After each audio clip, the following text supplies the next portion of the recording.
ইসরায়েলের একের পর এক হামলা, উত্তেজনা আর সংঘর্ষ পুরো অঞ্চলকে অস্থির করে তুলেছে।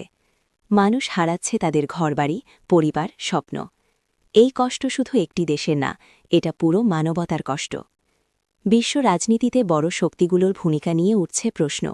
অনেক সিদ্ধান্ত, অনেক পদক্ষেপ, সবকিছু নিয়েই চলছে আলোচনা, সমালোচনা। ডোনাল্ড ট্রাম্পের সময়কার বিভিন্ন সিদ্ধান্ত নিয়েও নতুন করে কথা উঠছে।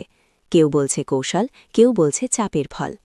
কিন্তু এই পুরো পরিস্থিতিতে সবচেয়ে বড় যে বিষয় সামনে এসেছে তা হল মুসলিম বিশ্বের ঐক্য। আজ মানুষ বুঝতে পারছে, একসাথে থাকলে শক্তি তৈরি হয়। একটা কণ্ঠ যখন হাজার কণ্ঠে পরিণত হয়, তখন সেটাকে থামানো কঠিন হয়ে যায়। ইরান সেই সাহসের প্রতীক হয়ে দাঁড়িয়েছে, যেখানে ভয় নয় বরং আত্মবিশ্বাস কাজ করে, যেখানে চাপ নয় বরং প্রতিরোধই শেষ কথা।